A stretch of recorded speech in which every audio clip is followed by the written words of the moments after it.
Everyone, welcome back. It's Roby 1, and I'm over here, and I was lucky enough to get this through the Sturbridge Joshua Hyde Library. I thank them. The Uxbridge Crossroads, the Underground Railroad, March 12, 2019. And I also got the history book, because I've been out in Uxbridge a lot, and the Masonic element there is prominent, but nevertheless, I hope you enjoy. Welcome back.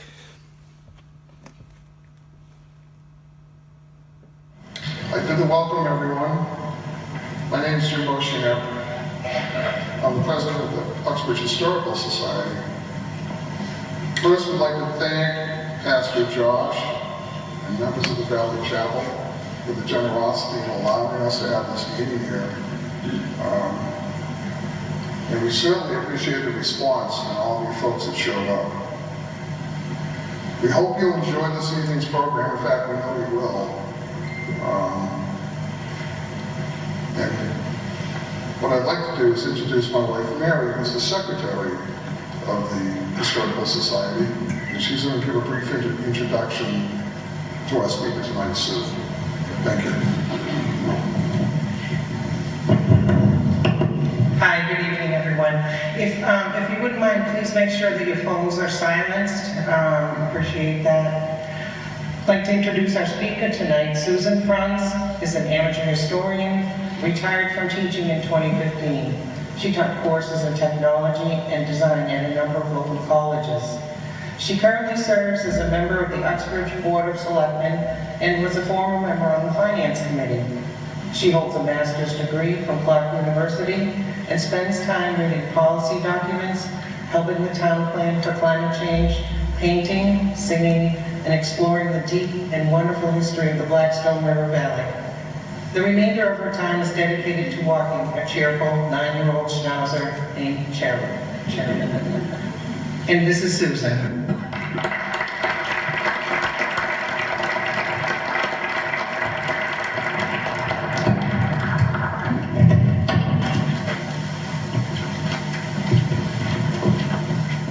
Oh, good evening, Uxbridge. Can you hear me okay? Yeah. We're good? All right. And again, I also want to give my thanks to the folks here at Valley Chapel. They were here early getting all the technology set up, making sure that everything would work for us. They've been very generous to offer this event for tonight. So I'd like to give them our thanks. There's 3 people I would like to give particular thanks to. One is this gentleman right here, who is Roy Henry. Roy, could you stand up for a sec? Second is Mike Pataski. I know Mike's here somewhere. There he is in fact.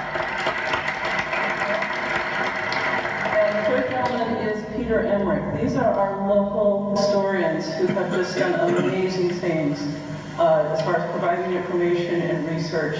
I am standing on the shoulders of giants. They have done all of the work here. I just make pretty pictures, so I want to give them thanks. But as we did this last summer, Mike Pataski actually came and talked to me, and he said, there's an amazing history in Uxbridge. Uxbridge was the heartbeat of the Underground Railroad in this part of the country. We have very many reasons why this happened, but we took a look at this, and I said, really? And he says, there is a program with the National Park Service to have a national recognition. He says, I think the town should apply for it. So I made a call to Washington, D.C. I found the people to talk to. I learned a little bit more about the program. We took it to the Board of Selectmen, and they agreed that this is something that we should do. And so I've spent the last 6 months working with these 3 gentlemen, learning about the Underground Railroad, and I was amazed. I was absolutely amazed at what they could tell us.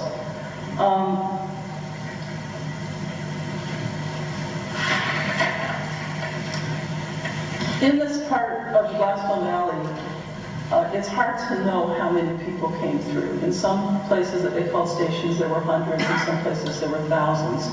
But we have records of 4 people that we know about that we can document. There were probably many more. It was very difficult to get information about people in those days. Everyone who was traveling and everyone who was helping them were breaking the law. So they didn't exactly broadcast it. So there weren't a lot of records. You have to look at letters, you have to look at land records. look at historical things, and you start to piece it together a little bit. So of the four, two of them, we know their names. One was called Susan, my name, and one was called Mrs. Nancy Adams. Two of them, we don't know their names. We know they were here. We can verify that, but we don't know who they were. This travel was going on for a period of more than a century. So we have verification in the late 1700s of this travel going on, clear up until the Civil War. So the question that I had is, why Uxbridge? Why is Uxbridge such an interesting place in the Underground Railroad? Some of its history, some of its religion, a lot of it is just geography. So in late 1700s, 1794, this is when Hartford Ave was put in, and probably when it was last paved. So Hartford Ave was the major route that connected Hartford to Boston. And that was where the first stagecoach came in through Uxbridge. Okay. The next road that came in was the Great Road. And the Great Road we call 122. And it goes down towards Quaker Highway and then on south. So that connected Providence to Worcester. And these two roads meet at CBS in Uxbridge. So that was the place where these two great routes would meet. A little bit later on, in the 1820s, they built the Blackstone Canal. And the travel by water is sometimes underappreciated here, that people would travel up and down the river as well as goods and up and down the canals. It was like a super highway in those days. It was a really good way to get around.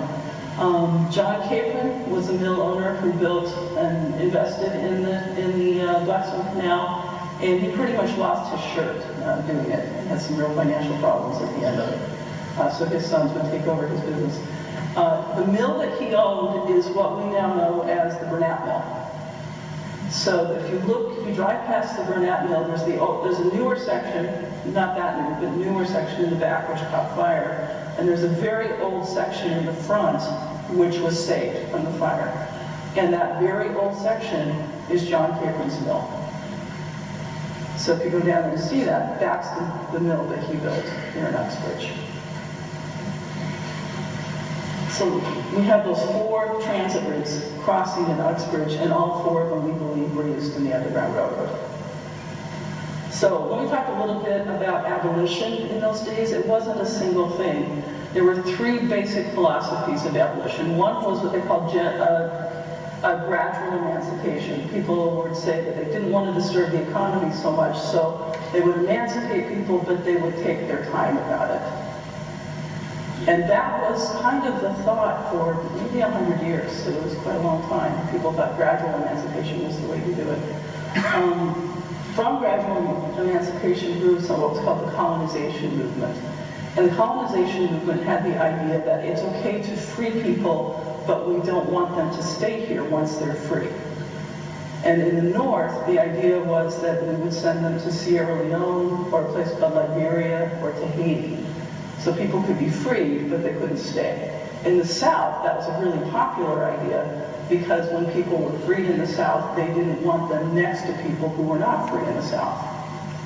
So the Southern slaveholders, along with a lot of the Northern people, actually came in kind of with the same idea with the colonization. It wasn't very successful. Over 13 years, about 100 people a year were moved out. Unfortunately, the people who got there, about 75% of them died when they got there. Now, Liberia is a country today. Most colonies did survive, but it was a very, very difficult time. The third major movement this time was what was called the anti-slavery movement, and that's what was the biggest movement here. So we see a lot of people here who started with gradual emancipation and with colonization ideas, who gradually moved into the anti-slavery movement. And some of the people in the anti-slavery movement were really considered radicals. It was really considered kind of a wild thing. And the anti-slavery movement basically said, everybody free now. So let's talk a little bit about the Underground Railroad. It wasn't underground and it was not a railroad. So what was it? It was a network of people who would move people and help people north, and also provided resources. And it wasn't just north. For example, people go to Florida, they would go south from Florida. But it was a small networks of people, and we had one of those networks here with some very, very important people in the anti-slavery movement. So, let's talk about who people were on the Underground Railroad. You had agents, and agents were people who knew the connections. So if they found someone who was traveling, most people started traveling on their own. If they found someone who was traveling, they would help them connect to resources. So they would help them find food, they would help them find shelter.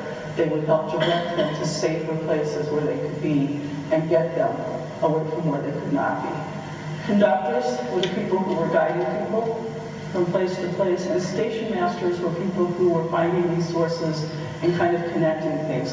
And these are kind of soft definitions. Nobody woke up and had a job description that today you're a station master. And again, people were doing this under the law. You know, so this was not legal to do any of this. So there were what we call vigilance and anti-slavery societies. There were slightly different movements that did that, but they would contribute clothing, tickets, money, food, jobs, education. Pennsylvania and Massachusetts were very forward-thinking in this. They were way ahead of the rest of the country. So their statewide anti-slavery societies were integrated. So people who were participating in anti-slavery societies, it wasn't white people, but it was a lot of people, white and black. Now, in some other states like New York, it wasn't as integrated. The other way it was integrated, which was kind of shocking at the time, and it was more shocking to some people than the race integration, was gender integration. Because the women in the anti-slavery movement became the women of the women's suffragist movement. They're the same people. So they kind of got started here, and then once they were really mad, they started that. Okay. So let me talk about a woman who was here. Her name is Mrs. Nancy Adams. And this is a wonderful story. As I got into this and learned more about her, I was deeply touched by this story. We don't know when she was born. She probably didn't know when she was born. And her records have different birth dates. So when she died, there is a death date on her gravestone, and this